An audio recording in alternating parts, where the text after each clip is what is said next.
I travelled to New York and trained at John McEnroe's Tennis Academy. This academy has produced players such as junior Grand Slam champion Noah Rubin. They have multiple centres across the state, and I played at the one on Long Island. In this episode, I'm going to be giving you a deep dive into one of my training sessions with Coach Zhe, who's a former D1 college player for the University of Alabama. And hopefully, what we cover in this session will help me get a little bit closer to achieving my goal of getting some ATP points. So, let's get into it.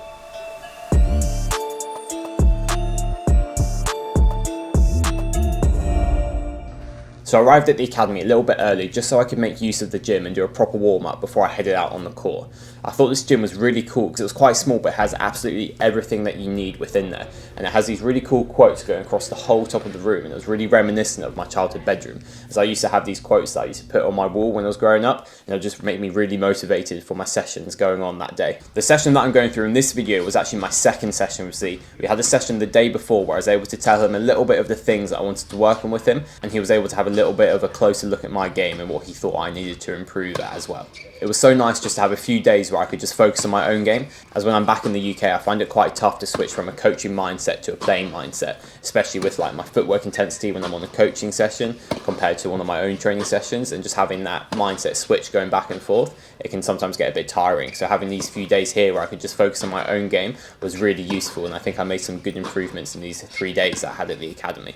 One of the first things that Zhe pointed out with my game was how flat the trajectory of my ball was going across the net. I tend to play on a lot of indoor courts, and I think this might be the reason why, and I'm actually told this quite a lot about how it's important when you're playing indoors to still have that shape on the ball. So that was something that I was working on here in these warm-up rallies, just trying to have good shape on the ball and then occasionally mix up with a low slice or a flat shot, but the majority of my rally balls have good height over the net and have good spin on the ball. As when I go play outdoors in these outdoor tournaments, it's going to be really important that I have that reaction on the ball coming off the ground, because if you just hit too flat, it's not going to do anything on these slow outdoor courts that I'm going to be playing on. Alright, so the first exercise we did was the classic 2-cross-1 line exercise, where I was going to be hitting 2 cross-court balls, trying to get them rising over the baseline and the sideline, and then change direction with a down-the-line shot. This down-the-line shot isn't necessarily a really attacking shot. If Zhe hits a good ball towards me, breaking my baseline, then I've got to try and hit shape back, kind of reminiscent of a sort of Murray-style loopy forehand down the line to the opponent's backhand. So, let's take a look.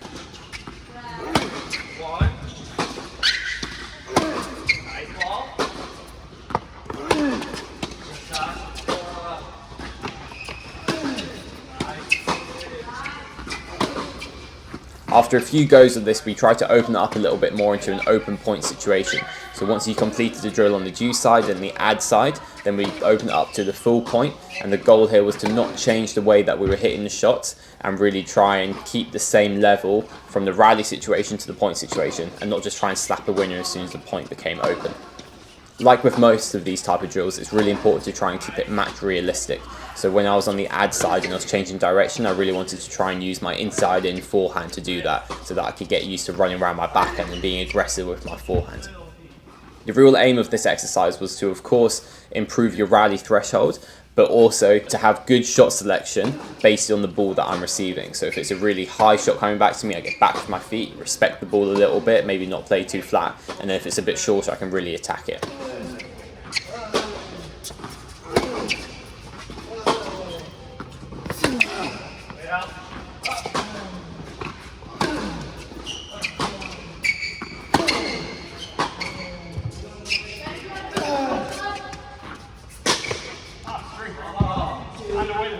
The next drill we did was to work on something that I really struggle with, and that's when my opponent hits a lot of variety towards me, whether that be a low slice or a loopy shot or a flat one, or even when I just play a big server and I have absolutely no rhythm because the points are so short.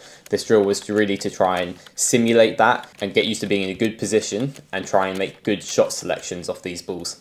Zhe explains this drill really well here. I'm going to be hitting the ball like either high, slicing, and sliding out.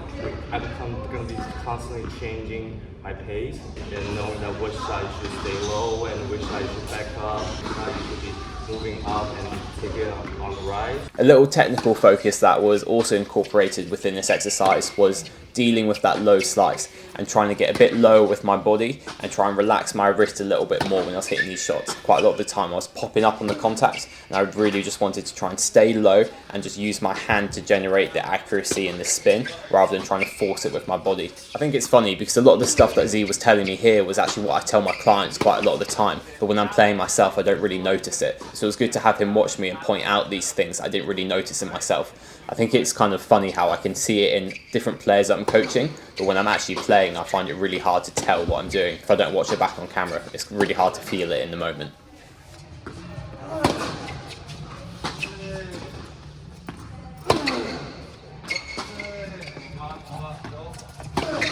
Those are the type of balls there that kind of catch me out in matches, where I don't really expect it to go short. Often when an opponent shanks it or something, I just get there late or I'm out of position and I should really be dominating the point from it.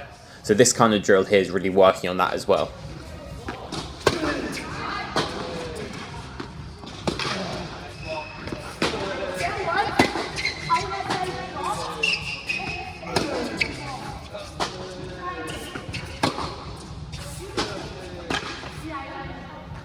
Alright, so the next focus of the session was to work on the finishing volley, and something that I really struggle with at the net is the high forehand volley. When the slow ball's coming towards me, I tend to overplay it and miss it long or just completely mistime it. I'm pretty good on the backhand side and reaction volleys, but the slow balls where it's just finishing, it's a bit of the open court, that's where I struggle with the most. So we set up a drill to really work on that.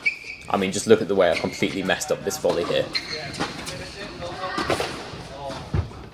So the drill to work on this is I'd receive a short forehand, I'd then approach to either corner, get to the net and try and put away that volley. Quite a simple drill but very effective because I was able to get a lot of volume with that finishing volley. I was able to get a lot of variety of the shots, so sometimes it'd be a low backhand volley or that high forehand that I was talking about, or sometimes even a reaction volley. So to not know what ball was coming towards me on this finishing volley was really a way to make it realistic to a match situation. And then what I'm just really focusing on whilst I'm doing this is just having aggressive movement towards the net with a lot of urgency, rather than just letting that ball come towards me.